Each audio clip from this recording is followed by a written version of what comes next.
Welcome to Behavioral Grooves. My name is Kurt Nelson. And I'm Tim Houlihan. Behavioral Grooves is the podcast that puts the why we do what we do frosting on the behavioral application cake. Okay, Tim, wait, really? Again with the food metaphors?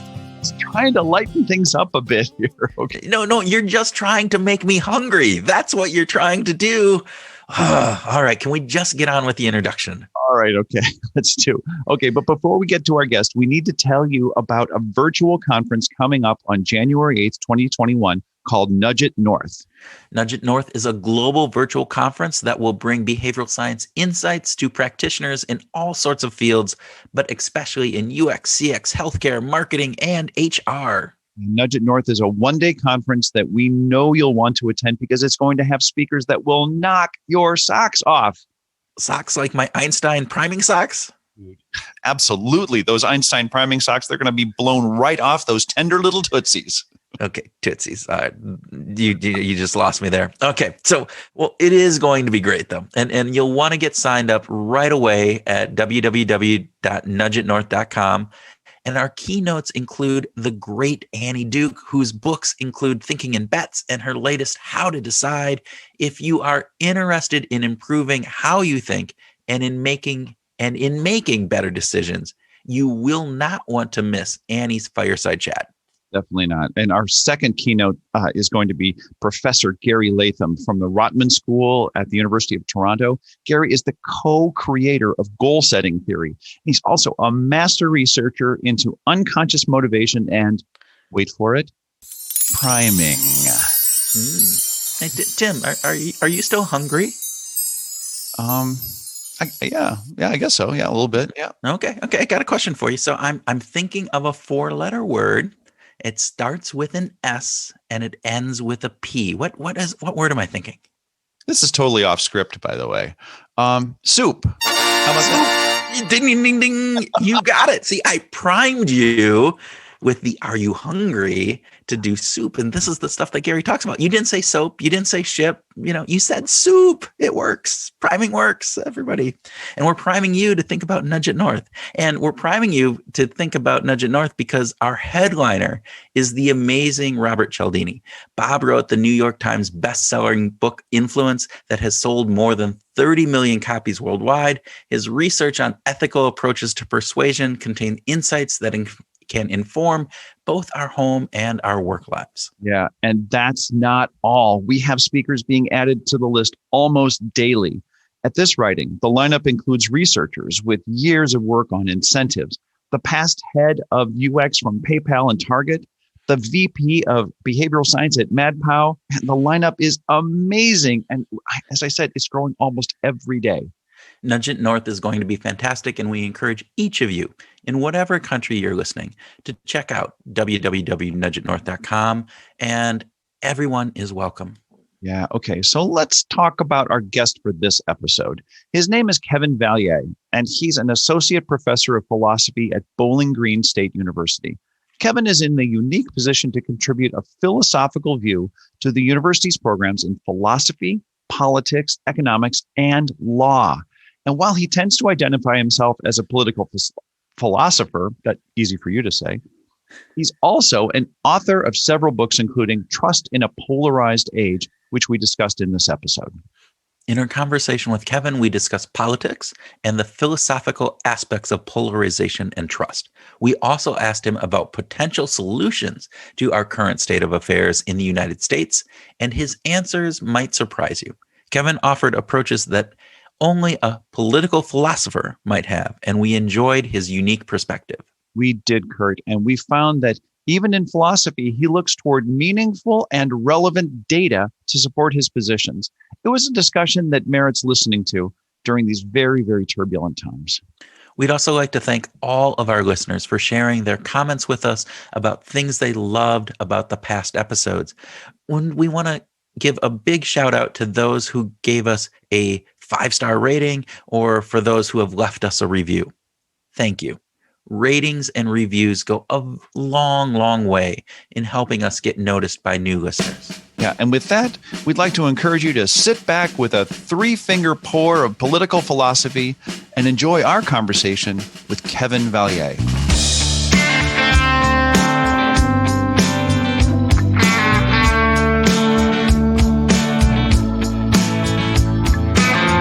Kevin Vallier, welcome to Behavioral Grooves. Thanks so much for having me. All right, let's get started with a speed round. All right, Tim, All right. why don't you take it off? Would you rather learn a new instrument or a new language? Instrument. Okay. Cool. Would you rather have dinner with your favorite sports star or your favorite musician? Musician. I don't really have a favorite sports star. Fair enough. And when it comes to travel, imagining that we have, at some point in the future, would you prefer to travel with a fixed itinerary or no itinerary? Fixed. All right. Okay. I love a plan. Love a plan. And when the plan comes to fruition, it's great, right? All right. Last question. Must politics be war? No. No. Well, even just that title, it's a book that you wrote. So help us understand what you were saying in that book and kind of what you're talking about there. So I've been working for about 5 or 6 years now on sort of two kinds of related questions. One is a kind of very broad philosophical question, which is, what is politics' nature? Right? Is politics necessarily class struggle or some kind of inherent conflict between good and evil? Or can some societies, particularly open societies, develop in such a way that those conflicts can be contained and largely overcome? And the first book answered the philosophical challenge. I argued that we should conceive of politics as something that can overcome being in a warlike state. But the book that I've just finished, that's coming out in November, Trust in a Polarized Age, is much more applied. I argue that the United States is in a we're becoming or growing into a state of war the lower our ability to trust each other falls. And I want to argue that we can arrest that fall. So this book is really focused. The previous book was asking this really broad question, this really ancient question. Well, so let's talk about the polarization, though. If our politics are becoming more polarized, is it possible for us to have trust in it? Yeah, I mean, the difficulty first is that polarization means a number of different things. If our polarization were based exclusively on issues, oh, look, we're just disagreeing more and more about the issues, but our level of trust in each other was fairly high, it wouldn't really be a problem. We would just have more disagreements. We'd have to hash them out more in the democratic process. But there's also what's called affective with an A, or emotional polarization. And that could be much, much harder to overcome because people retreat into their own groups. And it isn't just that they disagree with the other side, it's that they despise and hate them and want to hurt them. And if that's how most people feel, about their fellow countrymen and women, there's not a lot that can be done to convince them because they'll be insulated from argument. So part of what I talk about are institutional reforms that would address those sentiments and help to reduce them. Because I think the more you trust someone, the harder it is to hate them, and vice versa. Well, let's talk about that. Because emotions are part of who we are, right? We need emotions to a lot of decision making thrives in just quick emotional things, and the emotions also get in our way. So, what kind of institutional ideas do you have around changing the environment that would allow us to reduce some of that anxiety or stress? Well, there's a couple of different things depending on whether we're talking about social trust, which is trust in most people, or we're talking about trust in institutions like Congress or something along those lines. For political trust, a big thing that really matters is having there's both input and output considerations. First, that say elections be fair and free. So the inputs into government, right, the politicians we send, the things that are legislated, that those are seen as fair and equal. And then there's the outputs. People trust government more when its performance improves. In particular, when people perceive or think that their economic standing is increasing over time. People really do care about their pocketbook improving. They think that's something government ought to do. With respect to political, but also social trust, reining in corruption is a really big deal, especially corruption in the main sort of governments, that rule people, the biggest parts of those governments, and the legal system, police and the courts. So, for instance, Watergate was probably a massive negative effect on trust in government. It had been pretty high, but that was probably the beginning of a decline. So, can you talk a little bit about that decline? Because you mentioned that at the beginning, we are becoming more politicized in these viewpoints, and we're getting, the what may have been an overlap, at least from my perspective, right? We had political parties that overlapped a lot more A lot more. Yes. some of you had Republicans that were for Roe versus Wade. You had, Democrats that Goldwater were was pro-choice. physically conservative, right? And so you had that, and then over the years it has changed. So help us walk through what from your perspective, what has happened, and why do you have a theory on why that's happened or how that's happened? So, I mean, my ultimate view is that there's just a lot of different factors going on, but let me try to hit some of the highlights. One thing that I think is really important were the cultural changes in the 60s and the 70s. Okay. A lot of people don't know that the level of religiosity in the United States has changed. It tends to be cyclical. And after the First World War, a lot of people came back, and the big thing to do was to get your GI Bill, go to college, move to the suburbs, get 2 cars, and find a church. So millions of more people, adopted that kind of 50s lifestyle, and it was celebrated.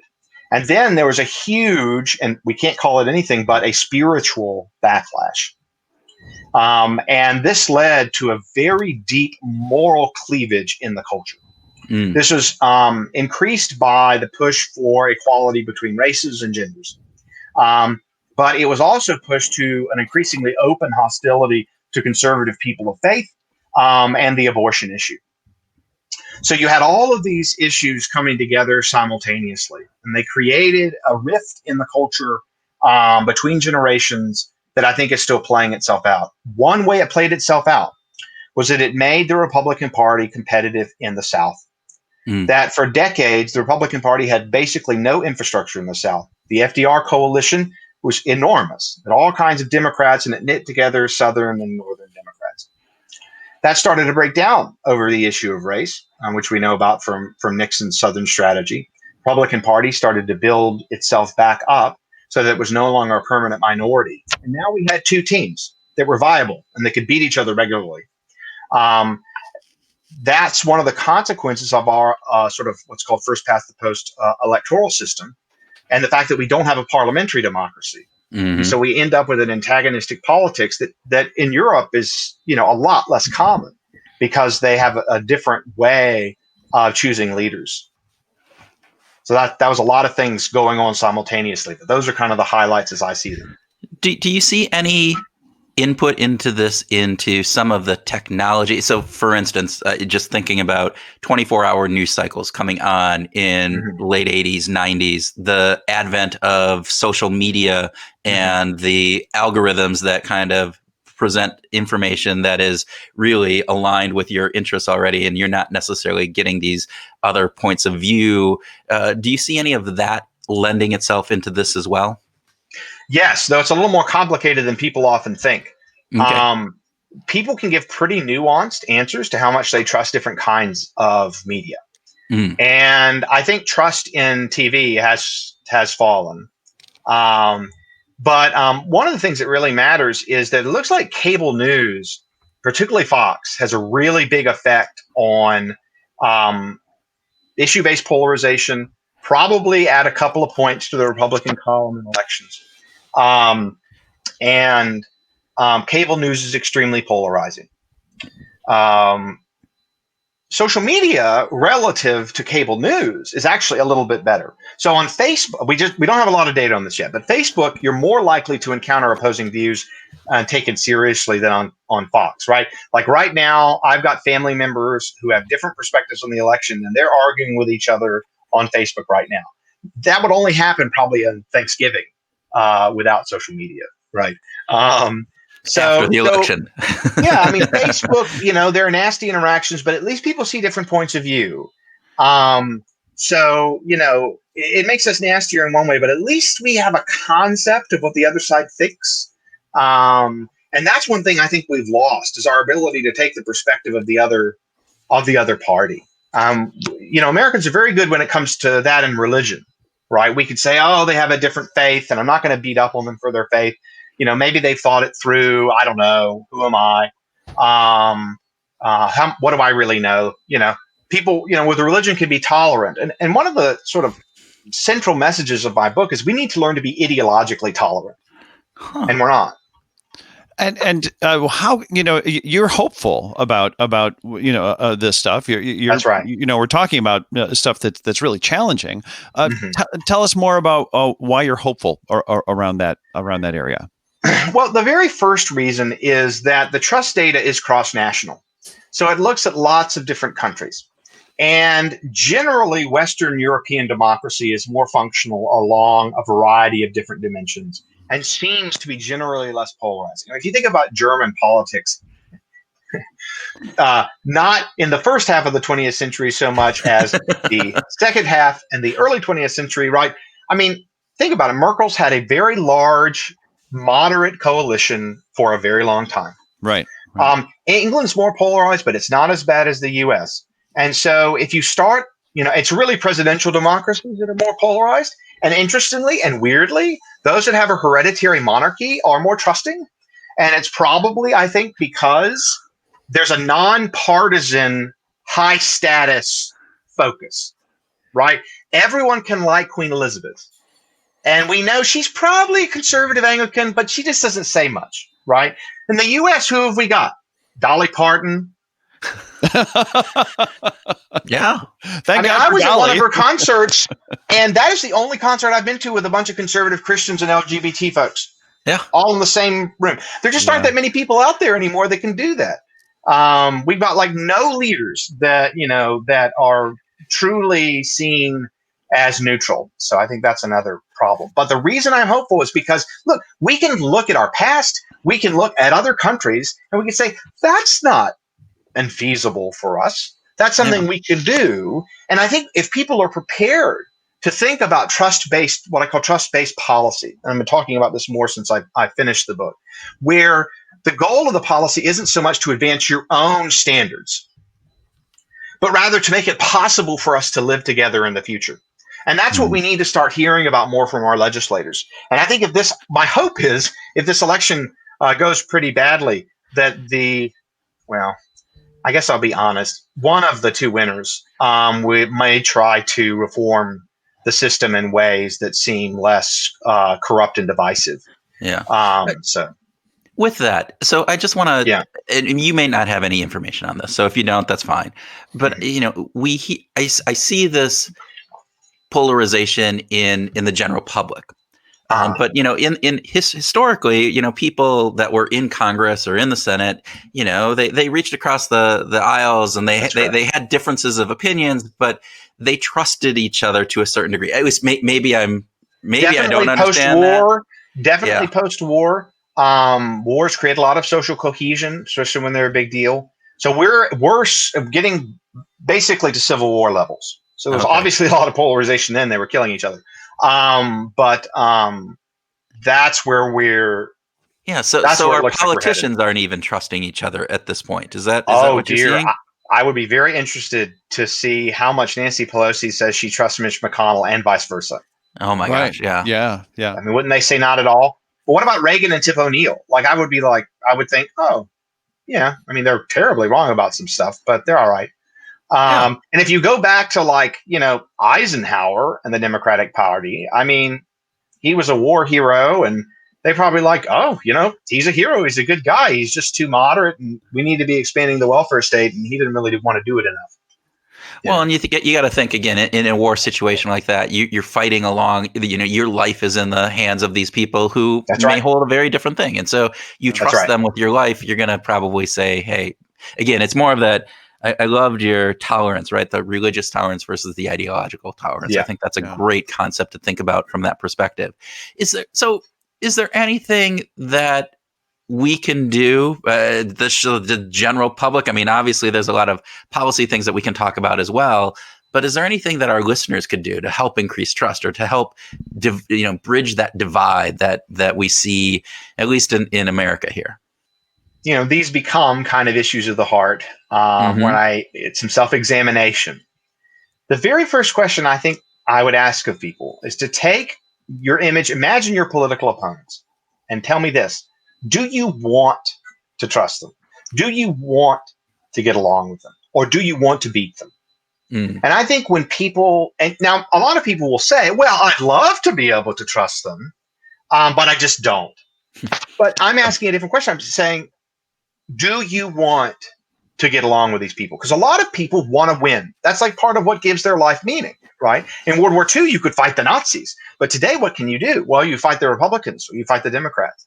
You have to ask yourself, do you want to get along? And then ask this question. How would they need to change for you to get along with them? Because they're not going to agree with you, right? So where do you draw the line between when they're beyond the pale and when they aren't? And will you apply that if that happened? And then I ask people to think, who is a politician or a leader on the other side that you trust and respect? And what makes that person different from those other people that you think are terrible? So it's some self-examination that we really have to do in order to try to get in the emotional posture to be willing to change. In some ways, you're kind of alluding to something that says I would be willing to trust someone because I think there could be something good in the future. There's a future reference to this that I think is really interesting, and human beings tend to be really bad at really living into a future self. Yes. So that makes it complicated. What do you think? Are there things that we can do? I love this question, by the way. Of is there a person on the that has opposing political views that I could trust? Are there other tips, Kevin, that you could share with us to think about ways that we could continue to live into a more hopeful experience? I mean, there are a couple of different things that I think would help. This is from my friend Bob Talese, who's a philosopher at Vanderbilt's book Overdoing Democracy, but it's a point I agree with in my own work, which is that we need to go out there and join non-political organizations and try to invest more of our heart and our work and our care in those organizations. And I'm not going to tell people which one to join. People on the right, it's going to more likely be a church than white people on the left. Of course, people of color on the left are quite religious. So for many people, it would be joining the church, right? But for other people, it's joining just a service organization, something like hospice care, something like that. Try to interact with other people non-politically, right? Don't just sit and watch cable news and get madder and madder and madder. Go to a soup kitchen. And I have to say, I'm pretty hypocritical on this stuff. My self-justification is, I'm a political philosopher, so I can watch MSNBC and Fox, but really I should be doing better on this soup. Join the human race. Yeah. Well, it's interesting. You talk about that, and I've been a member of Rotary for a number of years. And one of the things I've talked about, and Tim, I think we might have even talked about this on the show at some point, is that while my Rotary Club is a downtown club in Minneapolis, and so we have a variety of people in there, and we're there to do good in the world, service projects. We're going out raking leaves for people that can't do that, working at the food shelf, doing international relief projects, all of this thing. And we have very different political views in this. And these guys are smart, they're caring people, and we all come from different perspectives. And what's really wonderful about that is that I can no longer put that boogeyman face on the other side. It's not like those are all evil incarnate, or they're all just idiots, right? Yep. Because they believe something that I don't believe. In that factor, they're smart, they're caring people. They just have a different perspective on things. Right. And so I think it helps us in at least try to understand the other side, which I applaud that. I think that's a great idea. Yeah. So in general, Kevin, do you think that more diversity in our relationships helps build more social trust? Yeah, I think it does. I mean, one of the difficulties with the social trust literature is that we actually know a lot less about its causes than people might think. And one of the things I want to do following the book is work a lot more on how social trust is learned and transmitted. because there's some recent work suggesting that people's attitudes of social trust tend to harden in early adulthood, such that after 30, there's almost no change in their overall attitude at all. It's childhood and early adulthood that seem to really shape things. One theory that's going is we really watch our parents interact with strangers, and we can pick that up. But there's just theories right now.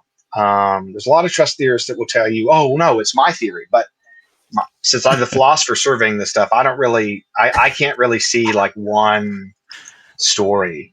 But I do think that there's good reason to think from the contact literature in psychology, particularly in work on prejudice, that interacting with people with different perspectives when you're aware that they have different perspectives should be trust building in many contexts. There may be some, you're playing a tough, important football game with them. Maybe it makes you a little more harsh. I don't know, but so that's a kind of contact that might not be trust building, tackling someone. But then again, I don't know. But the point is, if you can,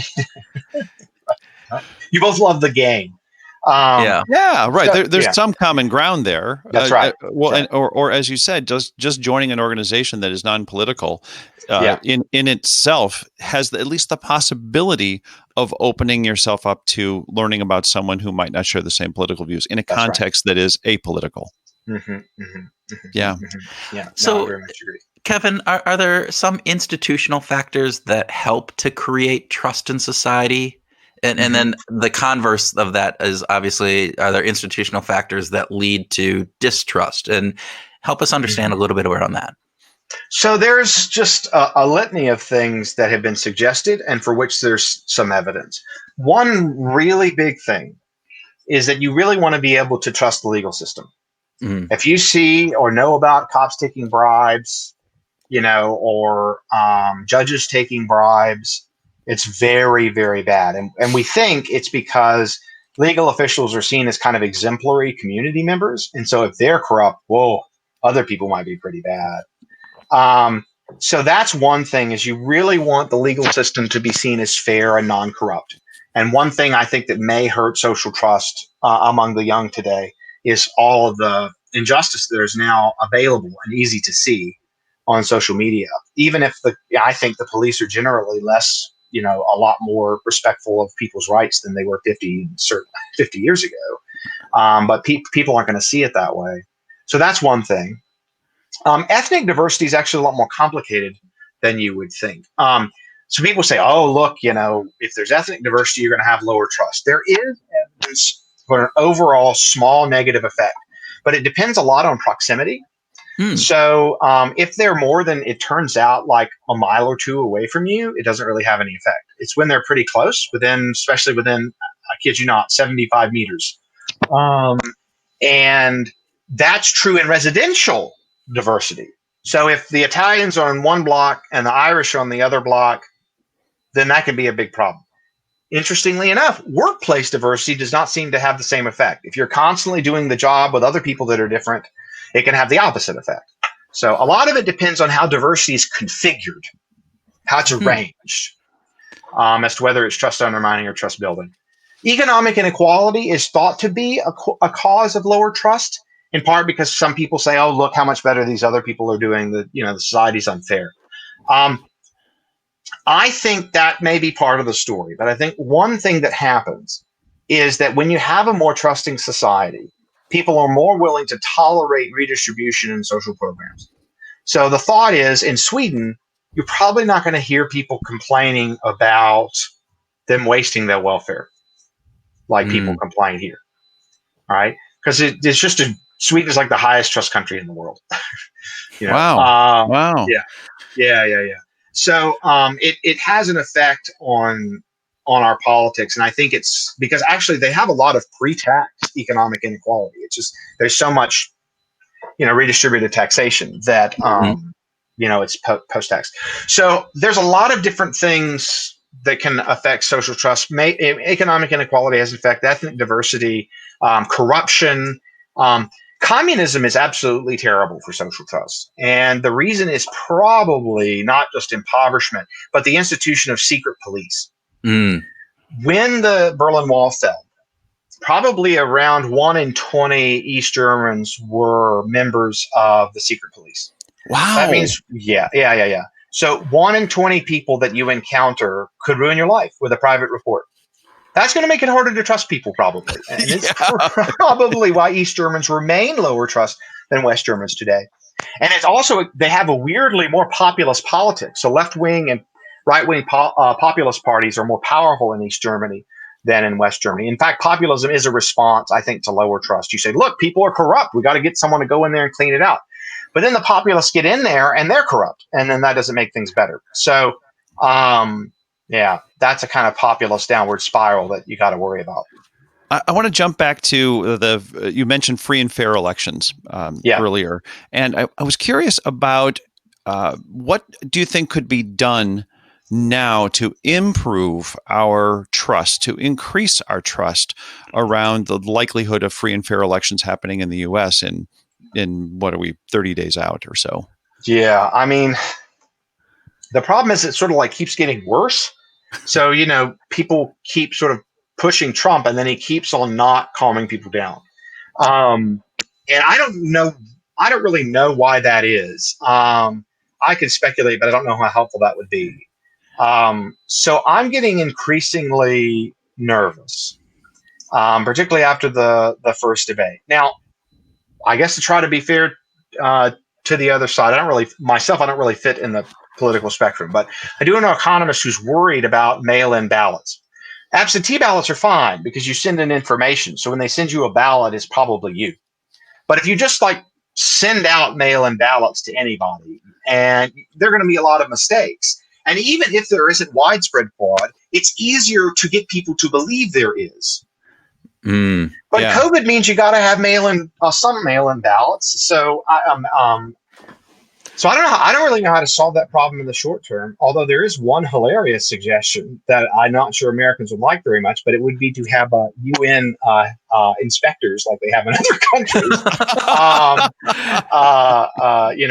that are seen as impartial. But of course, the right would never accept the United Nations as providing those folks. So it'd be great to have impartial election observers, but we don't have a lot of people who are seen as impartial. I mean, you would think Chris Wallace would be impartial, but now, like Mike Wallace's son, tries very hard to be even-handed, but is seen as conservative. Right. And now Trump and others are throwing him under the bus, and I wonder what the consequence of that is going to be. Oh, yeah. The interesting part that I think you said there is it's the perception. So the reality doesn't really play out as much as it's the perception of the fraud. Yes. So yes, that's correct. And again, Tim and I have talked about this from, the psychological perspective, the idea that, hey, it doesn't, facts themselves typically don't change minds. You have to get some emotional base, but that's right. So what do you see? Because I think you've talked about this too, is kind of the deliberate erosion of some social norms, right? By certain leaders or certain, people in power. From your perspective, does that, obviously that leads to greater mistrust, but is there a way out of that? Can we come back from that? Or once is it trying to put the toothpaste back into the toothpaste bottle once it's squeezed out? Unfortunately, we don't know a great deal about how trust gets restored because it doesn't, in the data, we haven't been getting it cross-nationally since about 1980. And so we've seen some declines and some cyclical variations. But the only big increase in social trust that we've seen is in all places in Denmark. And it's big. It's bigger than our drop. And it's just like a weird mystery. They're moving from German levels to Scandinavian levels. So we don't know a lot about what increases social trust in a stable way. And trust in government, though, a lot of people think is you need better performance. And so one thing to do is have anti-corruption reforms. It won't help us right now. But this was the best case for Elizabeth Warren because even though I disagree with her on lots of issues, I think she was the candidate that could most credibly signal that she was really outraged by corruption and that she would really work to stop it. I'm not sure her actually legislative ideas would actually help all that much. Myself, I need to think more about that. But if you had someone in there that's just like, look, these are crooks, and Trump kind of tried to convey that, but because Warren would say, well, here's my like specific policy idea. Like, if you're in Congress, you can't go and work for a private corporation later, or those to break the sort of, what is it they call the golden. Gosh, I better get the noun after this quickly. Like a golden parachute kind of a thing? No, it's the revolving door. Oh, basically between the private sector and the public sector, and in terms of top positions. But I forget exactly the term. But basically, that some economists use. But basically, the thought is that you want to decrease the incentives for people to engage in what's seen as corrupt behavior. On the other hand, there's some kinds of bargaining in politics, like with earmarks, that can depolarize politicians because they can be bought off. And we think, oh, being bought off, that's corrupt. That should be bad for trust. But it's also the case that politicians are less likely to just be pure ideologues that just castigate the other side all the time, right? And this was a place where I thought Elizabeth Warren was weak, because while she's really good on anti-corruption, she's really bad, I think, at treating the other side as having a reasonable perspective, even though several decades prior she was a Republican. It's kind of weird. She's better on the economic issues than the social issues. Social issues, she's just extremely polarizing. So, but there's a whole lot of people that are very deep, kind of ideologically committed that are in Congress, right? Bernie Sanders, Elizabeth Warren, Ted Cruz, Rand Paul, that are a newer breed. I mean, I know they're older now, but say than the people getting elected in the 50s and the 80s to high office. So on the one hand, you want less corruption. On the other hand, I'm not sure getting rid of earmarks is a great way to do it. So it's not always obvious what policies will work, but I do think certain reforms on certain kinds of, campaign finance reforms. One of the things I didn't think for a while was that campaign finance laws made much of a difference. And that's because you didn't see a lot of money going to politicians to impose legislation. But now there's evidence that actually the way a lot of it works is it goes to speakers of the House or places like that to leave things off the agenda. Because that's harder to detect, right? Right. So when something doesn't go to the floor, you don't really know the reason. So one thing is I would want to restrict campaign contributions to leaders of legislative chambers. Which I think actually I think we'd be surprised at how big a difference there was. Yeah, that makes sense. What do you think about, again, you talked about the ideological piece, but the idea that, and I'm probably going to get this quote wrong, but the way that the congressional districts and for Congress are aligned is that, if you're an incumbent, you are 90% chance of getting reelected, and it really is your political base that you have to pander to. And the only way that you're going to get kicked out is in a primary challenge with somebody who is probably more on the ideological spectrum, either left or right of that. Does that have a play in this too? Yeah, although I do think people tend to exaggerate the effects of gerrymandering in that regard, because a lot of districts are gerrymandered so as to be safe. Because raising re-election funds and all that stuff, it's just better to know that you're going to be there in 10 years, from the politician's perspective, not from ours necessarily. I used to be down on term limits, but now I'm actually wondering again whether they wouldn't help people not develop these corrupt connections in the first place. But I'm still thinking about it. So yeah, I think that congressional houses and seats should be apportioned in a fairer way. I'm just not sure how much of a difference it's going to make. Maybe we'd get more moderates in Congress if we had more competition. But the problem is that because whoever gets 51% of the votes wins, if you have two really extreme candidates, that's an equilibrium. Right. Yeah. So, what we really need is to have viable third parties. And we're never going to have that until we have a parliamentary system where people vote for the party and then you can get, a party with 10% of the seats, or 20% of the seats, and then the government has to make a coalition, so they have to publicly compromise with each other. I think that's really cool, right? So you just know going in, oh yeah, Labor got 40% and the Tories got 40%, and we need 51, so we got to conservatives go in coalition with the Liberal Dems. Liberal Dems get some seats. I think that's just a really healing thing, and this doesn't happen in the United States. So it's our presidential system, I think, is doing a lot of harm. So would ranked choice voting have any impact on that from your perspective? I think so, because ranked choice voting suggests that you could get a more than two-party equilibrium. It's hard because it's very informationally demanding for people to rank. And so what happens in Australia, for instance, is people just vote on what they call above the line. And so they just vote for their preference. I do think they have a lot of oddball senators, which I think is kind of fun and interesting. More oddball than our people. It is Australia, Yes. You have to think, yeah. It is a little oddball in various respects. But I think that could be better, and the idea would be, if you're very polarized, you say, oh, we'll rank the Republican at the top and the Democrat at the bottom. Where do the Greens and the Libertarians fit in, right?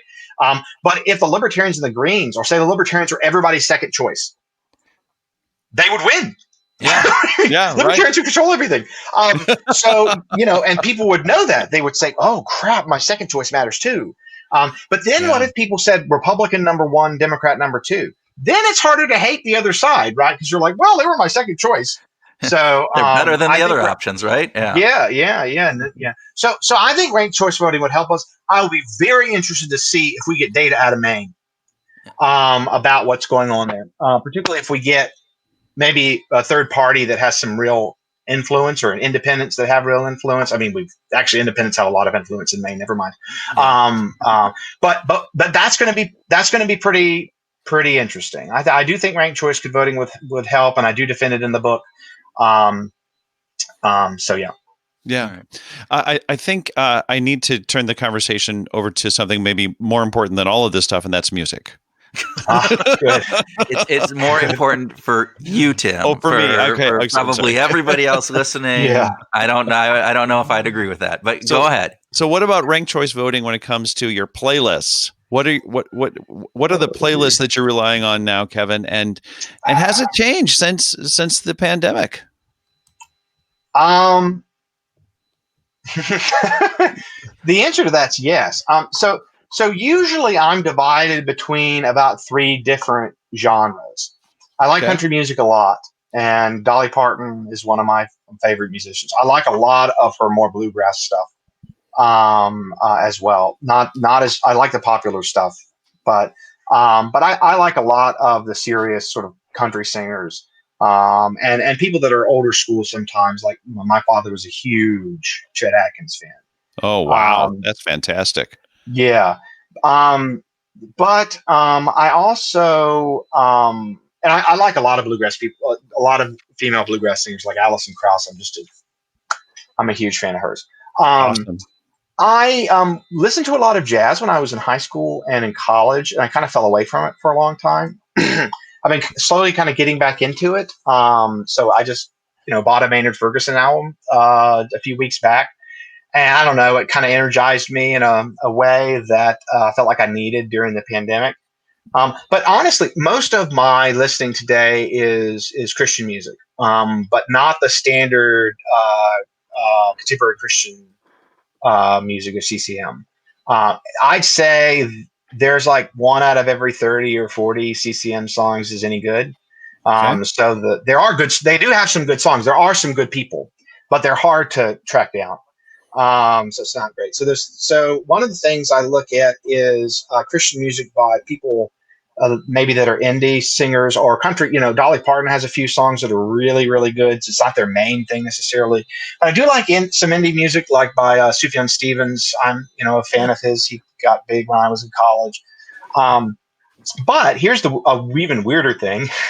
I recently became an Eastern Orthodox Christian. And these are the churches traditionally in Eastern Europe, but its real history is just being from the eastern part of the Roman Empire. So not the Latin-speaking Christendom we all know, but the Greek-speaking Christendom. And they have their own musical traditions.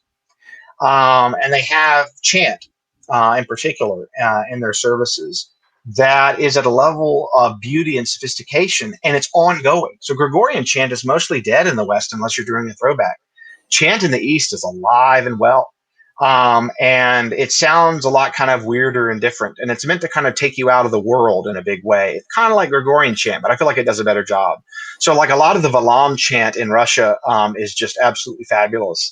And the Greeks, in Greek Orthodox services, they don't use our 12-tone scale. They use Byzantine notation. Mm-hmm. So music for the Byzantine Empire, essentially. That actually sounds to our ears Muslim, but I think the direction of influence is actually another direction. Yeah. I can't read the notation, but I like to sing it when I can. So I have to be a little bit more by ear, whereas the Russians use, our 8-tone scale. So a lot of country, a lot of Orthodox kind of chant, and bringing in doing some indie and bringing in some jazz. I think that's fantastic. I think the chant is really sort of the ultimate folk music, right? It's oh yeah. These are songs that especially the early organum stuff from the end of the first millennia. That you end up with songs that are still around today because they still resonate with us, right? That there's still some emotional connection that we can have to the music in part because of its simplicity. But my favorite song in this regard, my favorite Christian hymn is "Be Thou My Vision," which is actually an old Irish poem. Melody, yeah. Melody. Yeah, I think actually the words are written later, if I recall. So yeah, and also listening to organ music before Luther. There's a lot of weird, cool sounding stuff. I mean, but the chant, it's a really special thing, and a lot of people don't listen to it because they just think of it as something that died out. But you go to an Eastern Orthodox worship service and it's just there. I sing in my choir, and I've had to learn to sing both the tenor and bass parts, and it's pretty different, but it's staggeringly beautiful when it's done right. Yeah. And do you listen to music while you're working? Yes. Oh yes, all the time. I would say most of my writing, editing, and so on is accompanied by music. And oftentimes it's pretty upbeat. The Orthodox music is when I'm feeling, say, more contemplative or prayerful, or I'm going to service, or I'm leaving the service. But when I'm trying to write, I try to get a bit more energetic. So maybe I throw on some of 9 to 5 or something like that by Dolly Parton. Okay. Or I don't know, some really high-powered jazz, like just simple old jazz tunes, not very old, but Birdland, like the Maynard Ferguson has a version of. That just kind of like gets me excited. Just simple stuff. Great. Yeah. So Kevin, tell our listeners if they wanted to get in touch with you, or how they can get your book. Where can they reach you, and then how do you get their book? So you can find Trust in a Polarized Age on Amazon, but if you go to my webpage, kevinvallier.com, KevinVallier.com, you'll find the book page immediately. If you go there, you can go to Oxford's site and get a discount, which means that you can get the book for under $25. So you can buy Trust in a Polarized Age for under $25 if you go to my website, kevinvallier.com, and click on the book on the front page. So, but you can also buy it from your favorite booksellers if you want to, or you have an Amazon Prime discount. So, fantastic. Yeah. All right, Kevin, thank you. This has been insightful. I love the conversation. So, thank you very much for sharing. Well, thanks for having me on. Hey Groovers, welcome to our grooving session where Tim and I groove on what we learned from our conversation with Kevin, have a free-flowing discussion, and talk about whatever else comes into our polarized minds. Yeah, man, polarization. It's a big deal, isn't it? Yeah, and it sucks. It really does. It does suck. Because, the thing about this, and one of the big things that I think he talked about is that, we're polarized more from an emotional perspective than probably we have a right to be from an issue perspective. And this idea that if it was just the issues, we could debate them, we could argue them, we could have a compromise, and we would go forth and things would be okay. But that's not how it's happening. It's happening at an emotional level, and that is much harder to overcome. Yeah, I just have to say, I'm just not optimistic about this trend. I don't mean to be a Debbie Downer here, but it doesn't. I don't have a lot of hope when we continue to focus more and more and more on the emotional side of the issue rather than the issues themselves. The emotional sides of arguments continue to get more deeply entrenched. It becomes more like religiosity and less about policy. I don't know if I'm losing hope, right? I think that this is the thing that I love about behavioral science, is that behavioral science helps us understand. It helps us understand some of the rationale behind why these things are happening, even if they're irrational from that perspective. But hopefully it also provides us some ways or some hints of how we can improve and how we can get out of this malaise and move forward in a more unified way that, again, we don't all have to agree. That's the beauty of a democracy. And the beauty of that democracy is that we have issues that we face, but that we are all part of a larger piece, which is the United States of America, in this case that we were talking about mostly here, but whatever country you're in, right? Whatever community you're in, there's a larger community that if you break into factions, if you all of a sudden move from we are a whole to, well, this is my tribe and that is your tribe and you are evil and we are great, then you run into those issues. And so I think there's hope that we can apply some insights from behavioral science to make things better. Yeah, you've framed that really well, Kurt, and I certainly don't disagree. When I think about problems like savings rates and 401ks, until people started thinking about that, researchers primarily, and said, how can we solve this problem? Then we didn't get there. And so I don't disagree that by putting some really good thinkers onto this, that there's a good chance that we could improve. I just don't have a line of sight to it. Yeah. Well, we know one of the things for sure is that facts do not change minds when it's an emotional decision feeling that's going on. Facts are irrelevant in those instances. And so we need to come at things from a different perspective. Yep. I was also, I was hopeful from a part that he said. So we had the conversation about is, cable news and the 24-hour news cycle and then social media, is that driving this polarization? And while yes, cable news, as Kevin said, it's driving that, particularly maybe some of the emotional issues that Fox brings up in various different pieces and how they talk about that. But I was really enlightened because I didn't think about this in this way. So he said Facebook is a little bit different, and he called out Facebook, right? This idea that on Facebook you have your family, you have maybe friends from high school who have a different point of view than you. And so you are exposed to those points of view, and that can hopefully, again, we can realize that, oh, that person is on the opposite political perspective than us, the opposite, end of the spectrum. But I know them. That's Uncle John. Uncle John is, he's a nice guy, and he's not evil incarnate. And hopefully that can lead to better understanding and less of this like us versus them, and more of how do we all get along, right? And I go back to Annie Duke's really wonderful comment about if somebody has got a great salmon recipe, how to cook salmon, does it really matter what their political philosophies are? It just doesn't. What their religious beliefs are, what color their skin, how old they are. Those things just don't matter. If they've got a great salmon recipe, use the damn salmon recipe. Yeah. Or burger recipe or whatever else. You don't have to discriminate just on salmon, right? There you go. The piece that actually, so from this conversation, so we recorded this a few weeks ago, and I don't go out on Facebook as much anymore. I'm typically more on Twitter and Instagram these days, just because it's more work focused. But this idea of going out to Facebook, particularly the elections have just occurred, we're still in kind of waiting for the final Yeah, still counting some ballots, but a winner is called. Yeah.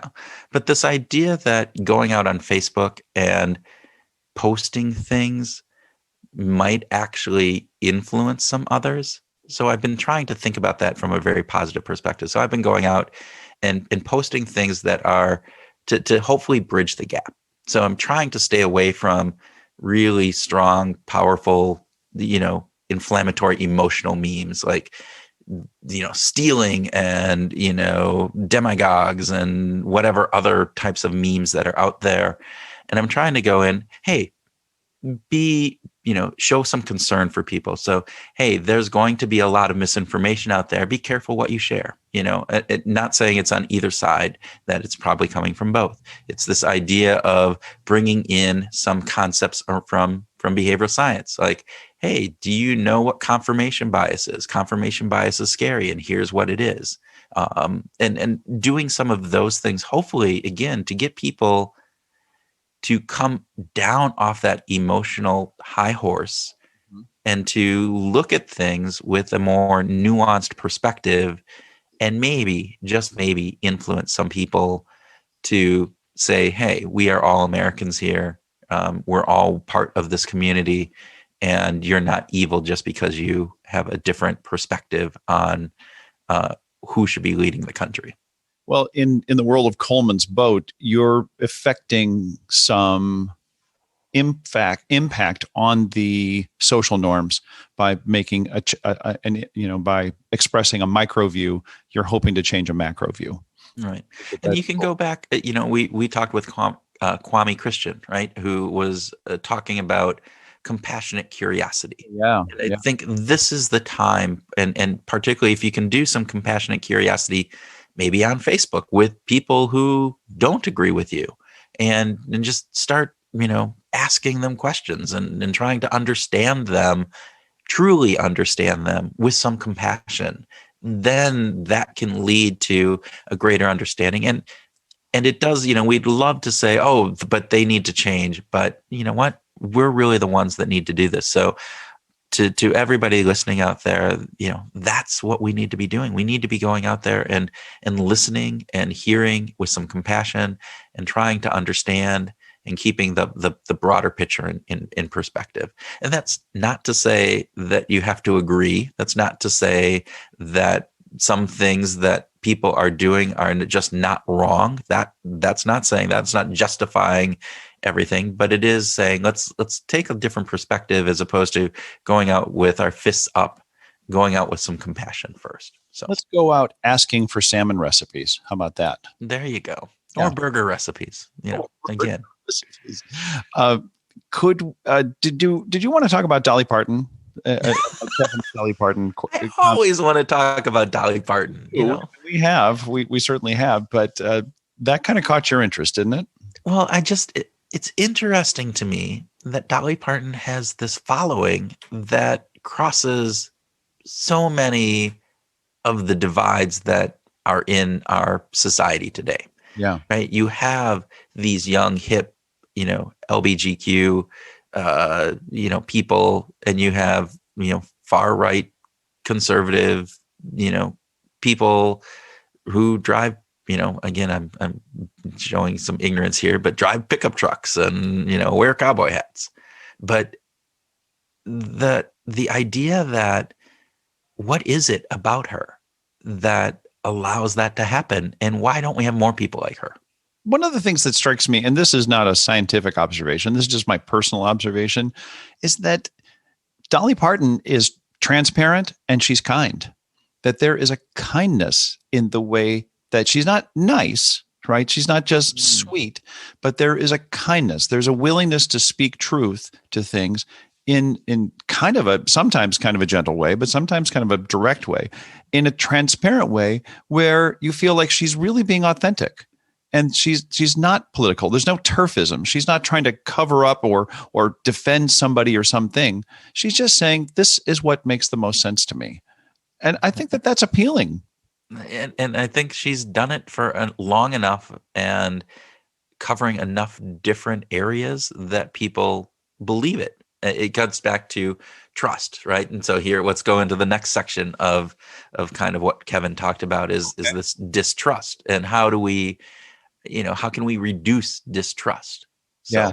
So he came up with the three questions, and I thought that this was really, really cool. The first question being, do you want to get along with someone with someone of a different political persuasion, or do you just want to beat them? Basically, do I want to get along with the other side? And I think that that's a really great place to start. Like, we've got to be willing to soften and say, I'm not just out to beat them, because they're fellow citizens, they're neighbors, they're people who, get up and go to the movies just like I do, and go to the grocery store just like I do. So how about, can we figure out, just change our mindset to getting along? I thought that was really good. Okay. Yeah. And second question? Second question was about, the way that Kevin framed it was, what would they need to change in order for you to get along with them? And I had an issue with this from the perspective of thinking about, we can't change someone else. So why spend a lot of time or energy on what would I want them to do differently when I can't control them? I would rather turn the question around and focus on me and say, what would I need to change in order for me to get along with them, or for them to be willing to get along with me?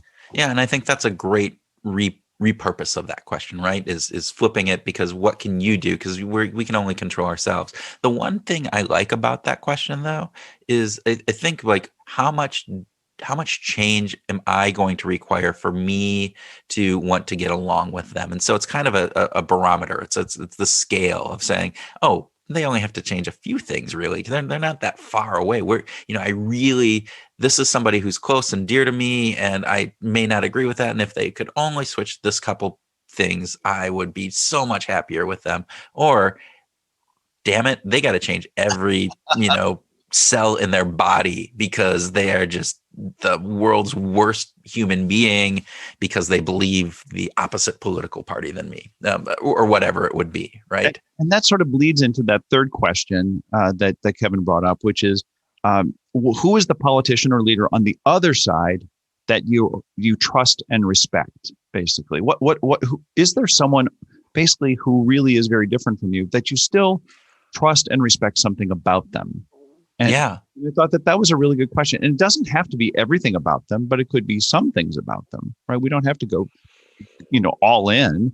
Like, how about if we just start looking at, well, this person is really bright, and the arguments that they bring up are really thoughtful, or, something like that. I thought that was a good way to, again, start this ability to reduce distrust.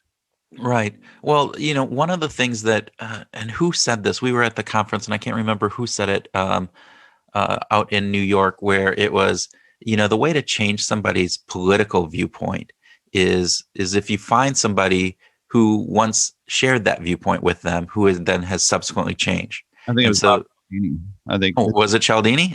Well, there you go. But talking to the point of saying, hey, look at this. I once was like you, and now I have a different perspective, because if you were like me at one point, obviously we had some connection, we had some shared aspect of this. And I'm kind of thinking about that, going back to this idea about Facebook and these different pieces. It's like finding that common ground first, and then looking to say, and here's how I've changed, or here's what I think about that. And I just wonder if that can help in any of this. Again, no research behind that part, but I thought that was really interesting. Yeah, I also thought that these questions tee up the opportunity for us to think about our future self versus our present self. And it's easier to make commitments for our future self, right? It's easier for us to say, in the future, I'll be more like this. Now, we don't always act like that, right? In the future, I'll run more, right? I'll work out more. I'll eat less. Okay, so those things don't always, but I like the intentionality of it. And maybe if we frame these in terms of, who would I want to get along with? What political leader would I want to try to get to know better? So I understand there might be something future self-oriented that could help us as well. Well, and you have to think about that too. You look at this from a perspective of, hey, what do we want to have the country be in 5 years, in 10 years, in 20 years, in 50 years? And think about it from that perspective. I won't be around in 50 years, most likely, right? But what do I want the country to be like? And what can we do today in order to help that? And that's where, it's probably not polarization. It's probably not this distrust. So I think that's a really great, that future self perspective. Yeah. How about if we talk about some of the practical tips that Kevin talked about? No, I don't want to talk practical tips. Why would I want to have to do anything with this information? Come on. I just want to be able to pontificate and be holier than thou with my knowledge and information.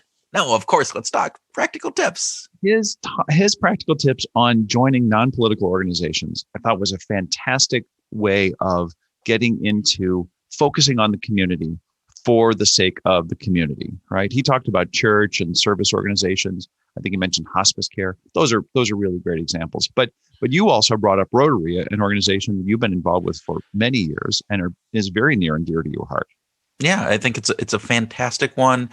And what I do love about Rotary is that it's a service organization. So you're giving back both to the local community and the international community, but you have people that come from all walks of lives and all political persuasions.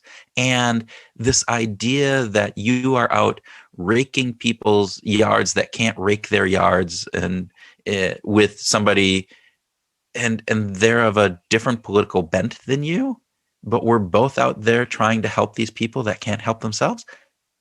It puts things in a different perspective. And you can go, you can't sit there and say you are a demon, you are evil incarnate, which I think some of this polarization is like, how can you even talk to those people? They are horrid, racist, bigots, communist, socialist, whatever. No, they're not. They are human beings, and they care about other human beings just like you. And we're just got to get rid of that rhetoric. So yeah, during the AIDS crisis, I was involved in an organization that delivered food to, meals to people who were sick with AIDS.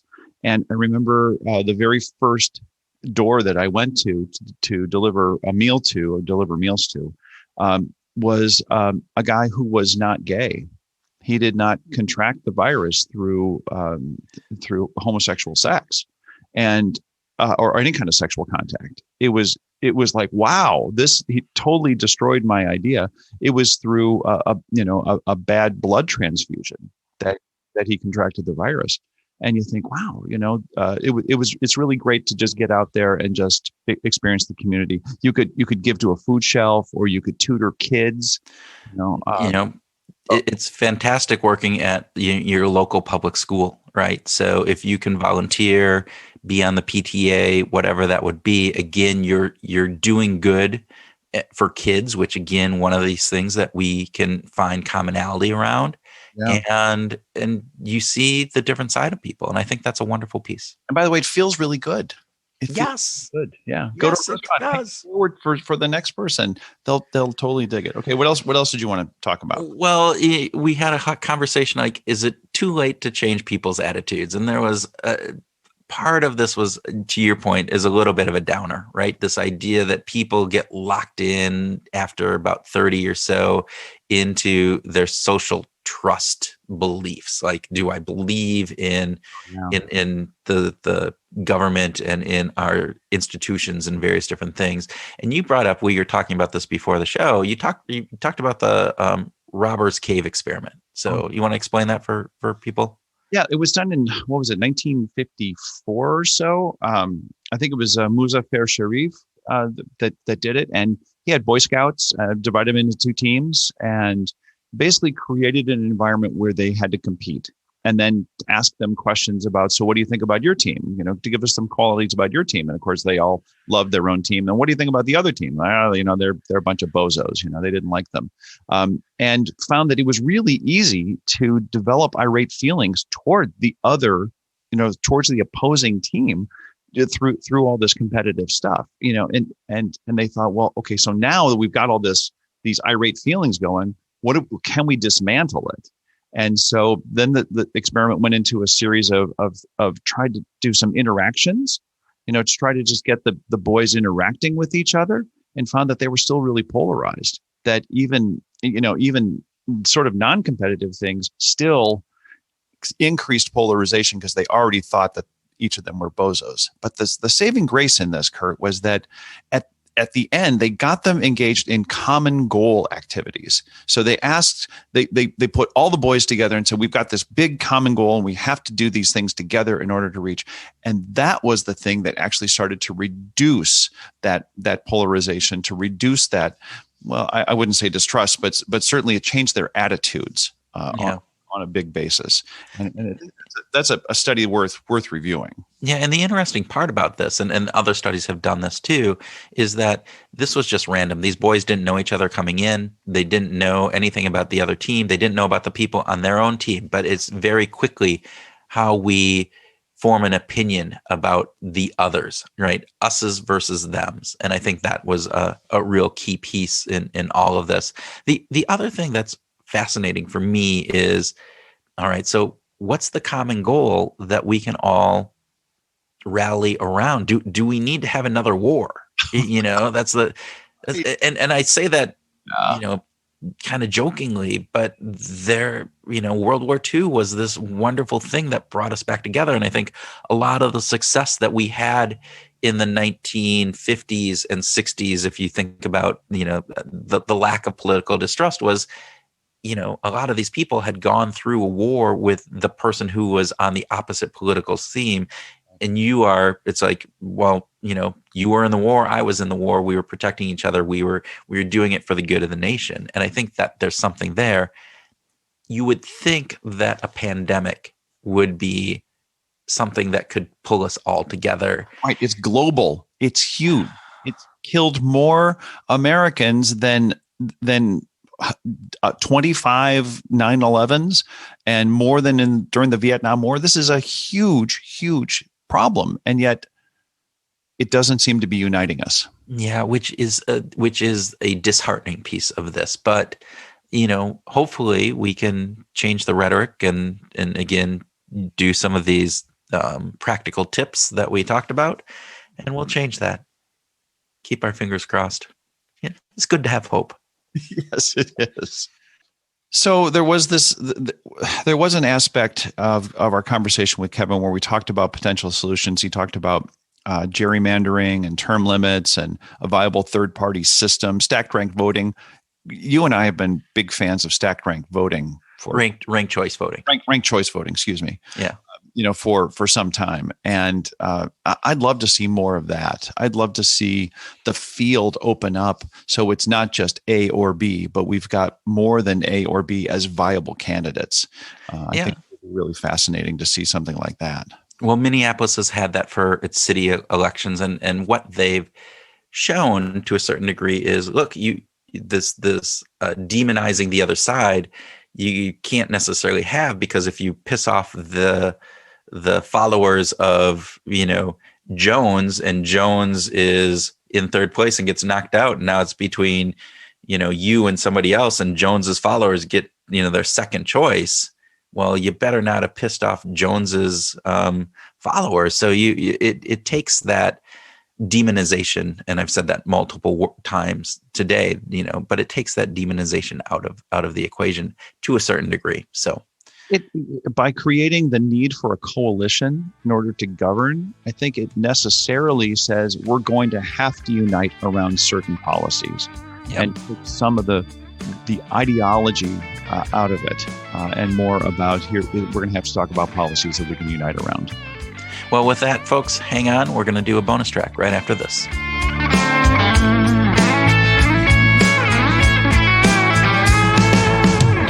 Hey Groovers, this is Kurt with our bonus track and groove idea for our conversation with Kevin. We focused on political issues from a philosophical point of view, including polarization and trust. There are lots of reasons to be down on our hopes for a better future, but we also identified some practical tips and ideas for bridging the gaps in our political discourse.